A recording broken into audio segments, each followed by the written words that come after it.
자, 이번 시간에는 그 CSS 3D를 이용해서 웹 3D를 구현해 보는 그런 시간을 한번 가져보도록 하죠. 자, 이전에는 웹GL을 이용해서 웹 3D를 구현하는 방법들을 뭐 2강에 걸쳐서 쭉 강의를 했었는데, 그 웹GL은 분명히 웹 3D를 구현하는데 가장 최적의 솔루션이라고 볼 수가 있는데요. 그럼에도 불구하고 아직까지 많은 프로젝트에서 그 웹GL을 쓴 경우가 많이는 없었죠. 그 이유가 웹은 멀티 플랫폼인데 그 웹GL이 아직 멀티 플랫폼, 그러니까 전 브라우저에서 지원이 되고 있지 않은 상황이에요. 심지어 그 HTML5를 지원한다는 브라우저들이, 그러니까 모바일 사파리나 모바일 크롬 같은 브라우저들에서도 아직 그 정식으로 지원되고 있지 않은 상황이기 때문에 아직 그 어떻게 보면 활용도가 많이 떨어졌었죠. 자, 그래서 어떻게 보면 또 다른 방법으로 CSS3D를 이용해서 어느 정도의 그 웹GL만큼은 아니지만 웹GL 못지않게 어느 정도 그 어떤 흉내라고 할까? 그런 것을 이제 구현을 하는 방법에 대해서 한번 알아보도록 할게요. 자, 이전 시간에도 그 CSS3 그 트랜스폼에 관련해서는 이제 피그2디 엔진 할 때도 잠깐 설명을 드렸었는데, 자, 여기 보시면 그 웹킷에 이제 트랜스폼이라는 게 있는데요. 자, 그 트랜스폼을 이용을 했었죠. 근데 자, 보시면 그 먼저 이제 카메라 객체를 만들었었어요. 그러니까 그 이전에 엔진 같은 거 보면 그 행렬 매트릭스 같은 걸 넣어서 이제 구현을 했지만, CSS3 같은 경우는 그 웹킷 트랜스폼, 이게 트랜스폼이라는 게 있죠. 근데 그 밑으로 자식 노드가 있으면 전 단계 트랜스폼을 그대로 이제 이어갔죠. 부모의 트랜스폼을요. 그 원리를 이용한 거예요. 최상위, 그러니까 어떻게 보면 최상위 태그, 이 부분에다가 카메라, 일종의 이제 카메라 개념을 만들어 놓는 거죠. 그러니까 어떻게 보면 그 어떻게 프로그램 코드 하나도 없이 CSS만 이용해가지고 이제 카메라 개념을 먼저 만드는 거예요. 그래서 이 밑으로는 다 이 카메라 트랜스폼의 영향을 다 받겠죠. 사실 그 어떻게 보면 그 이제 대개 보시면은 그 3D 트랜스폼에 보시면 웹GL이나 이제 GL 계열에 보시면 모델 변환하고, 모델은 물체를 이동하는 행렬이고요. 뷰 변환은 카메라 변환이죠. 시점으로 다시 이렇게 그 사물을 바꿔보는 그런 변환. 그리고 이제 최종 프로젝션 변환, 그런 과정을 거치는데요.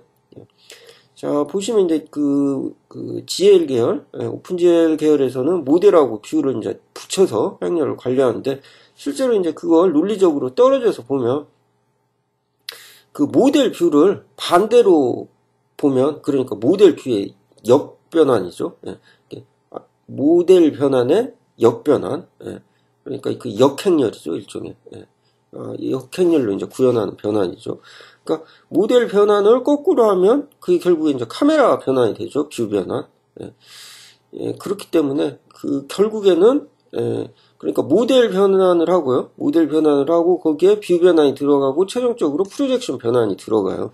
그렇기 때문에 그걸 이용해서 최상위 그 노드에다가 그 카메라 개념, 그 카메라 역할을 할 수 있는 그런 어떤 그 DOM 그 엘리먼트를 하나 그냥 만들어주는 거예요. 최상위에다가. 자, 이 퍼스펙티브.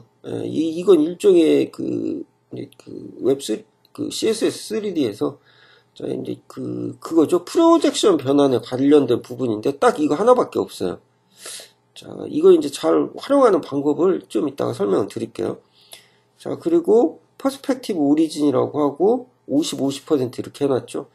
이건 이제 그 피그2디 엔진 설명할 때도 한번 설명을 드렸는데, 기본적으로 CSS3D에서 트랜스폼을 하면 좌상단에 맞춰져요.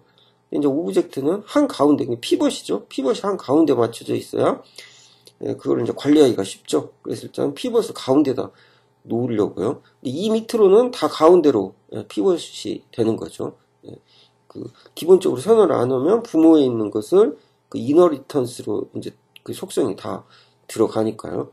자, 그리고 트랜스폼 스타일이 프리저브 3D라고 했는데, 만약에 그 프리저브 3D 이 속성을 주지 않으면요.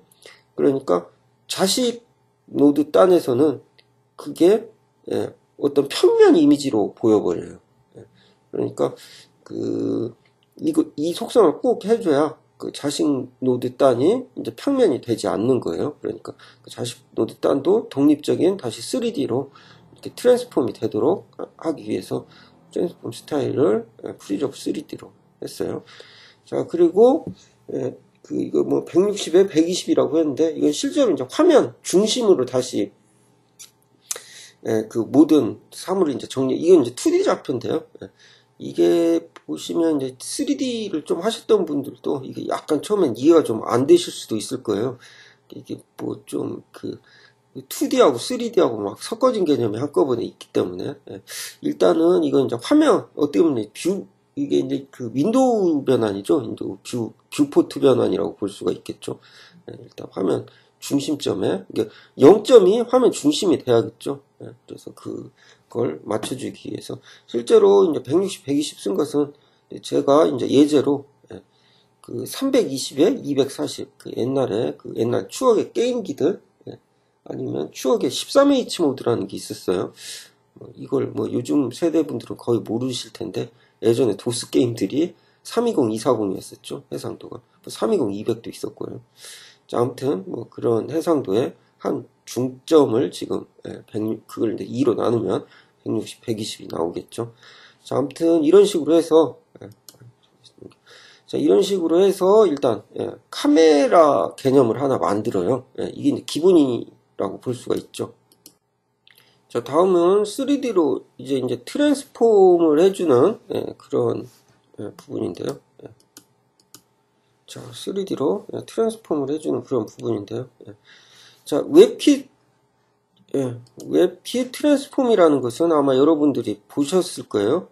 CSS에서 주는 것은 많이 보셨을 건데, 자, 이걸 이제 자바스크립트에서도 직접 다룰 수가 있어요. 이름이 거의 유사하죠.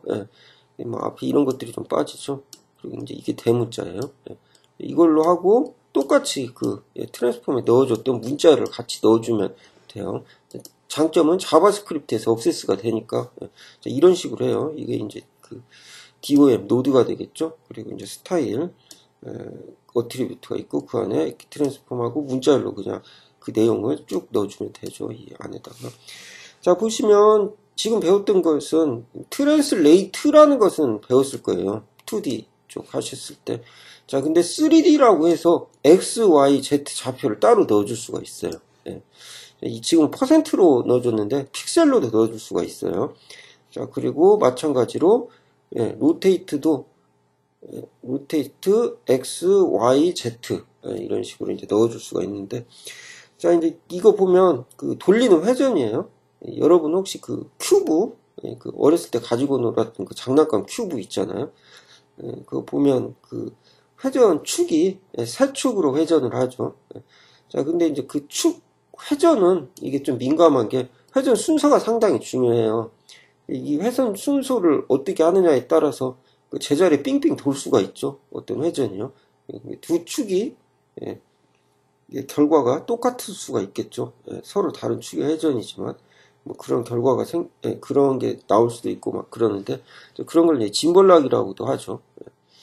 자, 아무튼 뭐 그런 이제 고급 이제 내용들도 있고 그런데요. 뭐 그런 거에 대해서는 또 전문적인 3D 그래픽스 책을 참고를 하시고요. 일단은 회전되는 순서를 로테이트 함수 쓰고 X, Y, Z를 그렇게 넣어줄 수도 있는데요. 그럼 기본적으로 X, Y, Z 순으로 회전을 시켜요. 사물을. 근데 보면 우리가 직접 Y축 먼저 회전하고 Z축, X축 뭐 그렇게 회전시키고 싶은 경우도 생기거든요. 하다 보면 그걸 마음대로 제어하기 위해서는 이와 같이 로테이트 X, 로테이트 Y, 로테이트 Z 이 함수를 따로따로 순서대로 써줄 수가 있어요.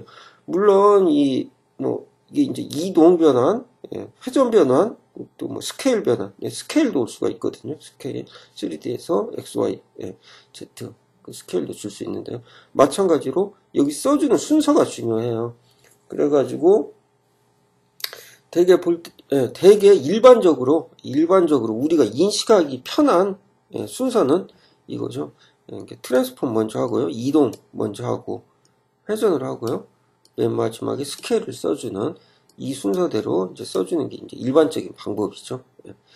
물론 거꾸로 해도 마찬가지로 이제 우리가 어떤 그 사물 위치를 제어할 수가 있는데, 생각해 보시면 이동을 시킨 다음에 그 물체를 되게 방향을 다시 우리가 조정을 하죠. 그러니까 우리가 먼저 축을 바꾼 다음에 그 축에 따라서 또 이동을 시키진 않잖아요. 되게 우리가 머릿속에서 어떤 사물을 그릴 때요. 물론 그렇게 하시는 분도 계실지는 모르겠지만, 일반적인 사람들은 축을 고정시켜 놓고 이동을 시키고 이동한 위치 기준으로 다시 그 축에서 회전을 시키잖아요. 그러니까 누가 어디에서 무엇을 바라보고 있는지 그런 식으로 어떤 오브젝트를 인식을 하잖아요.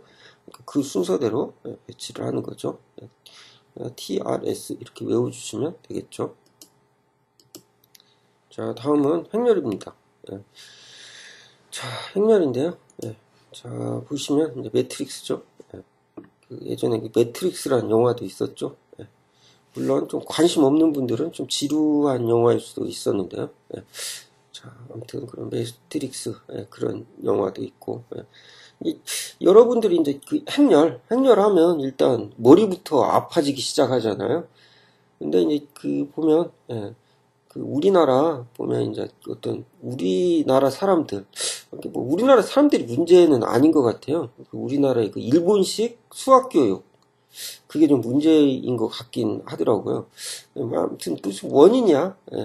어떤 우리가 뭐 그런 걸 이제 핑계대면 뭐 한도 끝도 없겠지만, 아무튼 그런 걸 보시면 우리나라 그 수학 교육이 보시면 어떤 수학을 갖다가 너무 어렵게 좀 생각을 하는 것 같더라고요. 그리고 선배들이 너무 또 수학 부모님이나 뭐 국영수가 중요하다고 이렇게 강조를 하잖아요. 물론 이제 중요하니까 열심히 하는 건 좋은데 주눅이 드는 경우도 있어요.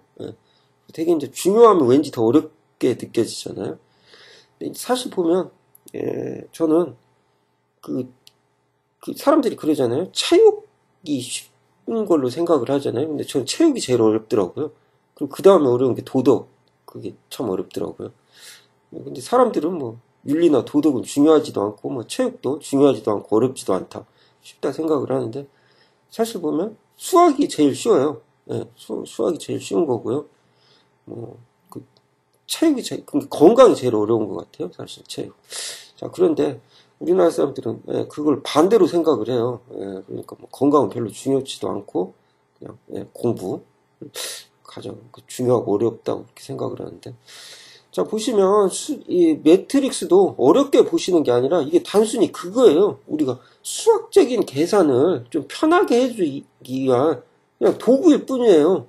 도구 자체를 그렇게 겁낼 필요가 없잖아요. 그리고 어떻게 보면 그 도구는 쉽게 쓰라고 있는 건데 그 자체를 그냥 뭐 어디 무섭고 어려운 걸로 인식을 해버리니까 거기서부터 게임이 안 되는 것 같더라고요.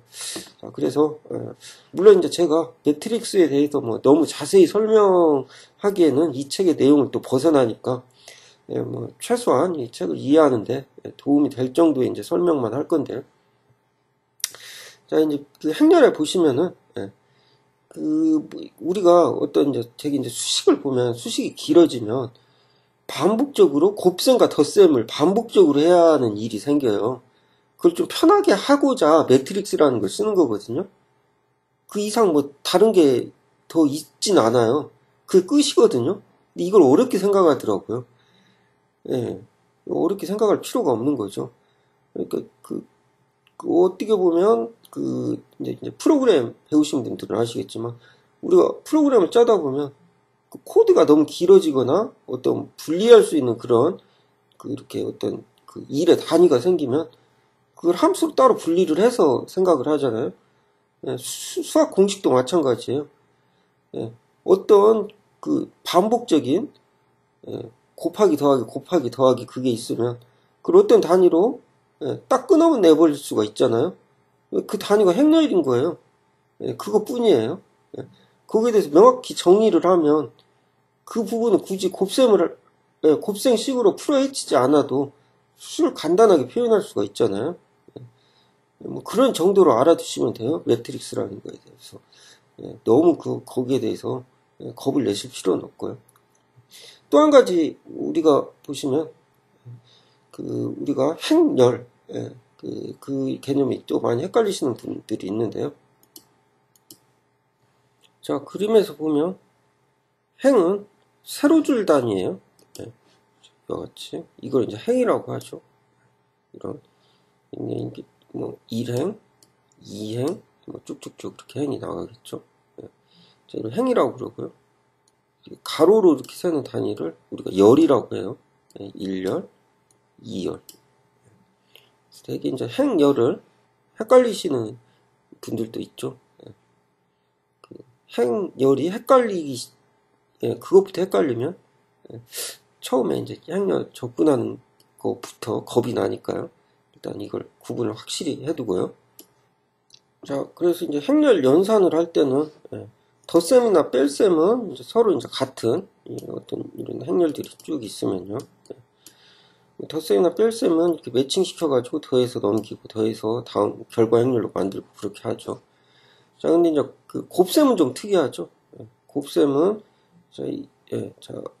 어떤 그 행이 쭉 있다면요. 이렇게 뭐 예를 들면 뭐 이런 식으로 쭉쭉쭉 있다면, 자, 이 첫 줄을 앞 첫 줄을 가지고 뒤에 있는 행렬 여기 그대로 이렇게 돌려가지고 그대로 곱하죠. 곱해주죠.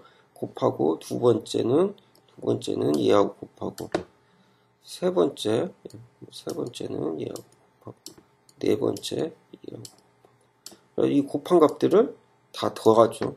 그래가지고 하나를 만들죠. 그걸 계속 반복을 하죠.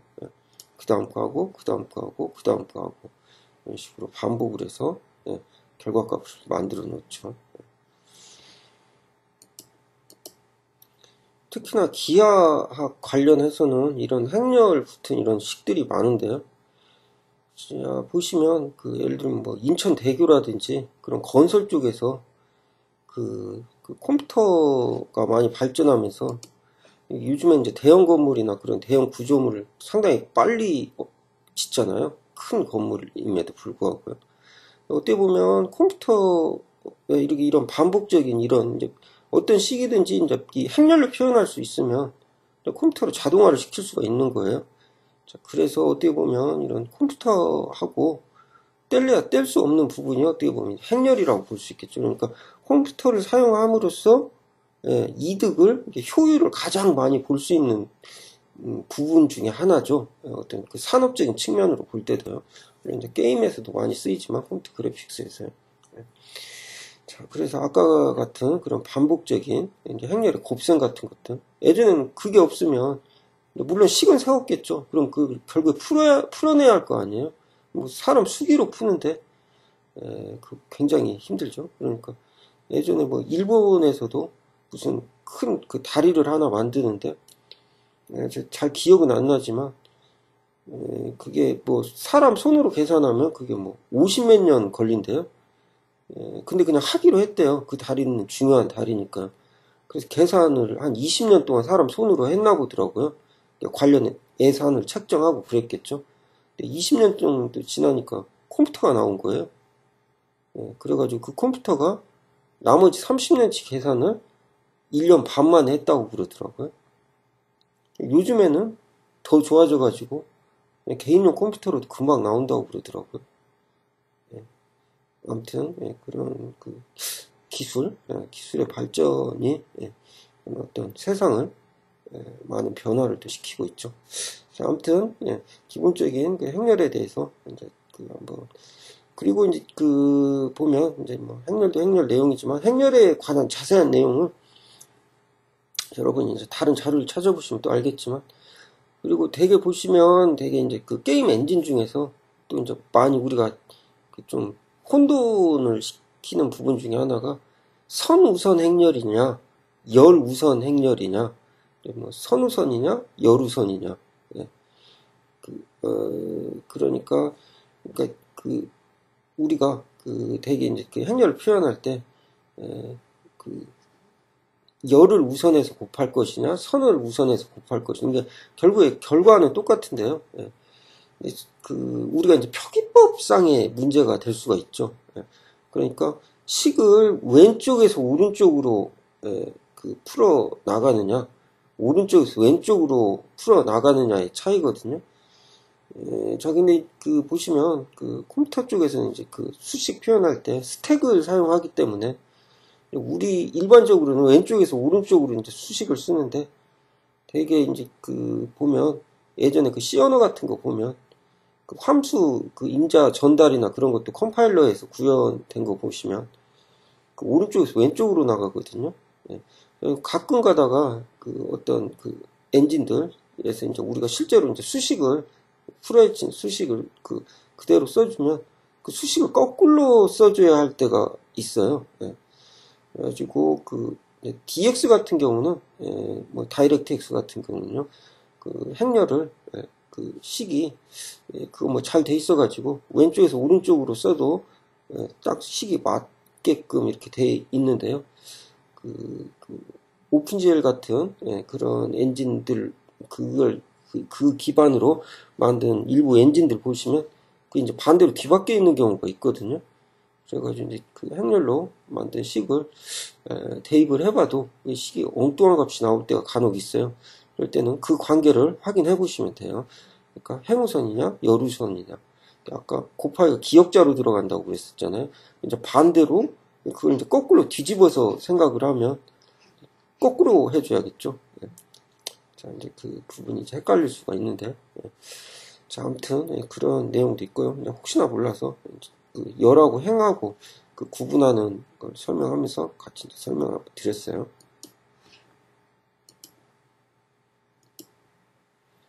자, 그래서 이제 CSS3에서 사실 이게 중요하죠. 앞부분 설명이 좀 길었는데 뭐 우리는 관심 있는 게 이거니까요. 예를 들면 곱하기라든지 회전 행렬 행렬을 회전시키는 거, 회전 변환 해주는 거, 또 이동 변환 해주는 그런 부분, 아니면 역행렬 만드는 것들. 이걸 뭐 직접 우리가 자바스크립트로 코딩한 걸 써도 되겠죠. 뭐 GL 매트릭스 같은 게 있어요, 대표적으로. 그러니까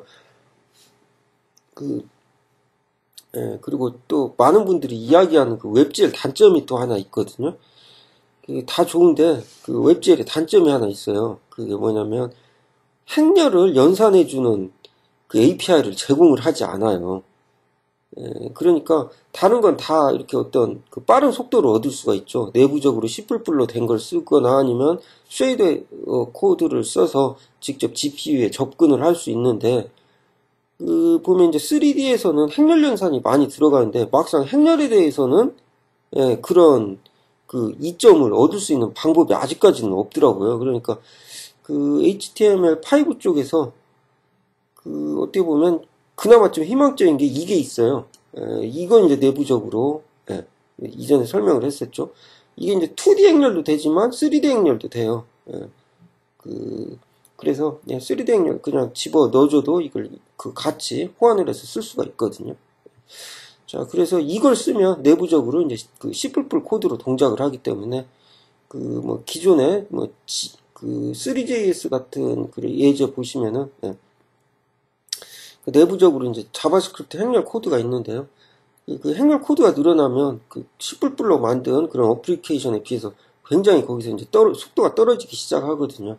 물론 이제 크롬 같은 경우는 V8 엔진을 썼기 때문에 그런 부분은 일부 이제 중간 코드 JIT라는 기법으로 좀 최적화를 시켜주기는 한데요. 그래도 직접 네이티브로 코드로 된 것보다는 못하죠. 그거마저도 요즘에 이제 하드웨어가 가속을 하는데요. 그래서 이제 뭐 방법은 여러 가지가 있는데요. 행렬 코드가 들어간 부분을 쉐이더로 빼는 방법도 있죠. 좀 어렵긴 하지만. 그리고 웹키 CSS 매트릭스를 활용하는 방법이 있어요. 이걸 잘 활용을 하셔야 돼요. 이 함수들을. 예, 함수들을 활용하시면 곱하기, 곱해서 더하고 곱해서 더하고 그런 반복적인 계산들 자바스크립트로 하면 굉장히 느려질 수가 있으니까요. 자, 이걸 활용을 해주시면 굉장히 이점이 있겠죠. 방금 설명한 그 행렬을 이용할 때요.